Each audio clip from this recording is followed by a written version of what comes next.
Hello there, my name is Pam Jones.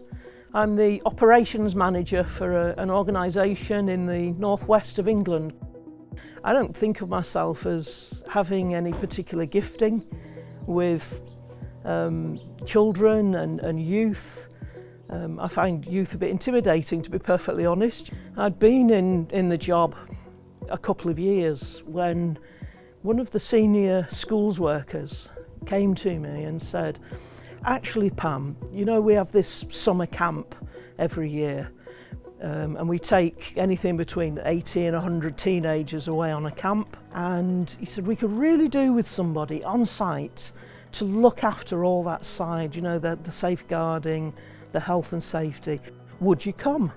Our son came as one of the youth, and I came on board as one of the leaders, and that's what we did for several years. We'd set out deliberately that we were not going to sort of control children's behaviour by having them busy from morning till dusk. We'd have a meeting in the morning, a meeting in the evening, and in between there'd be various kind of activities, but a lot of them were very spontaneous, ad hoc kind of activities. But mostly we gave these kids lots and lots of free time, which sounds like a recipe for disaster, but actually it was marvellous. These kids were fantastic. We weren't picking out well-behaved children, Sunday school kids to take away. You know, anybody would come, anybody that we'd connected to through schools work. And we had some real characters. My very first camp, and I'm going down on the coach, and I was sat next to this young man, and he was blind. And he was an incredible young man. He was quite nervous because he'd never been on anything like this before. And you know what, I was so impressed with how all the other young people took him under their wing, looked after him, included him in everything they were doing, and he had the most wonderful week. Somehow there was this culture of let's look after each other. I remember once being in the kitchen, I just started on a pile of washing up, and there was a knock on the door, and this teenage girl came in, and she said, "Oh, can I help you with the washing up?" And we got stuck in, and we were washing up and drying the pots, and she just started to talk.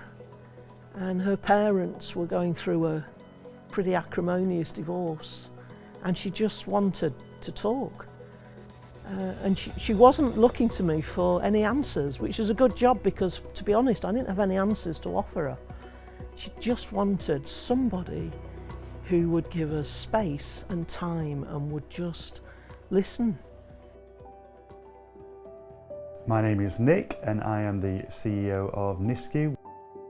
So a few years ago we were working with schools, as we do as an organisation, and we went to one school and we said we can do clubs, we can do assemblies, we could do lessons, and they said actually we don't really want any of that. So inspired, our schools worker said, "So what could we do to help you?" And they said the thing that we really need at the minute is we need people who can just come in and listen to our children talk. And actually a local church leader came in, supported us with that, and he carried on doing that for I think 4 years. I went to the school to ask them whether or not that listening service that they'd been providing for a year or two by then, whether that was useful or whether it was having any impact on the children.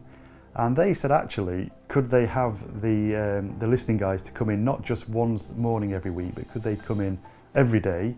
It's really hard to find hard statistics to prove the impact of it, but she knows that the children who've been to the listening service, she could quite categorically say that it's having a huge impact, not just on their social well-being, but also on their academic side of things. So the times that they're in class and they are worrying and concerned and distracted by what's happening mentally and emotionally, said after being in a listening service, they're able to kind of almost park that and deal with that and actually listen to what's going on in class and take part in their academic studies.